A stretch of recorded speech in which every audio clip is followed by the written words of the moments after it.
Son the studio, and sitting next to Sally is John Motson. Very good. Good morning. I'm a little bit nervous. Well, how am I going to get through this bulletin, John?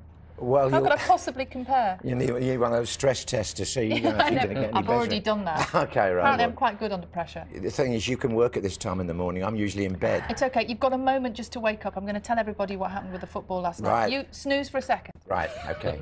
Manchester City, atop of the Premier League this morning after a 1-0 win in the derby. The only goal of the game was scored by the City captain, Vincent Kompany, at the end of the first half. The result means City are top of the Premier League on goal difference with 2 games to play.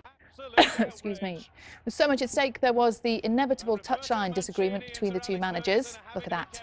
The final whistle amongst the celebrating City fans were former Oasis singer Liam Gallagher. There he is. And somewhere in there, World Cup winner Maradona. I can't complain about the result. I think that they were more threat, from counter-attacks, and we didn't really test the goalkeeper. Do you not look at their running and think perhaps they've got a harder running than us?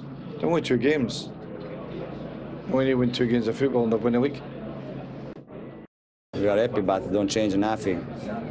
Our mind, because we have other 2 games, 2 really difficult games. Instead, United will play 2 easy games. You're on top. Are you favourites now to win? No. I think that Sunday, after Sunday, but no change nothing. I think that United has a light advantage yet. Well, City are top of the Premier League this morning, only on goal difference, John. Yes. It was a tense game, wasn't it? Everybody was very, very, very nervous. And yeah. I think that was reflected in Alex Ferguson's team selection. Very much so. I was surprised Manchester United only played 1 up. Looked as if they came for a draw. 12 hours later, I still can't see them having a shot at goal because they didn't have one during the game. Joe Hart never made a save. And I think they came for a 0-0, really. And so City won. Yeah. But the title race is just so close still, isn't it? It is. I mean, it's in City's hands in as much as they've got a better goal difference. And if they win their last 2 games against Newcastle and QPR, then it's 99% certain they win the league. Manchester United have got Swansea and Sunderland, who they're perfectly capable of beating. So it could be that the title will ultimately be decided on goal difference. The only thing I'd say about City is they've got to go to Newcastle at the weekend. That's not an easy fixture, but it might be made easier for them by the fact that Newcastle have got to play Chelsea on Wednesday. Maybe, but Newcastle will still have a lot to play for. All being well, yeah, but that 4th position is getting quite tasty now. It is, isn't it?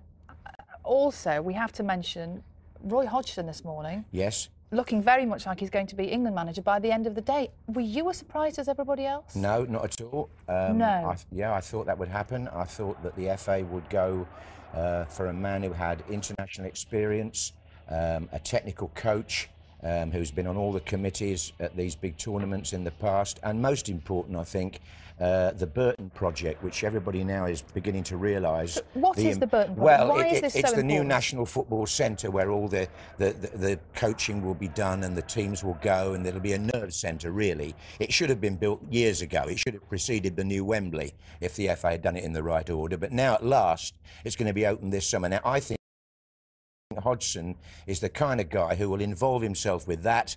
He'll take an interest in the under-17s, the under-18s, all those teams underneath the main England side, which in the past the England coach hasn't really bothered with very much. I think Hodgson's the kind of guy who'll want to get his feet under the table from top to bottom, and I think that's really why David Bernstein, the chairman, who I think led this really, I think he wanted Hodgson all along, actually. Really, but what about Harry Redknapp? Well, look, the players wanted him. Yeah, the fans wanted him. Yeah, and there's a press, the press reaction is predictable. Yeah. I would just say, I thought he conducted himself ever so well yesterday, Harry, when he was asked about it. Harry Redknapp's had a most turbulent year. You could write it, well, you probably will write a book about it. I think that book is already, due out at the end of the summer. But I would just say this, if Harry Redknapp wants any consolation this morning, and he probably doesn't need it from me, he can take a great satisfaction in the fact that between September and January, his Tottenham team played the best football we saw in the Premier League this season, and that includes the 2 clubs that played last night. He must look back over the last couple of months and look at that team and think, what on earth went wrong, What, you mean Tottenham not winning? Tottenham, yeah. Well, they played some terrific stuff, and they were never going to keep it up all the way through till May.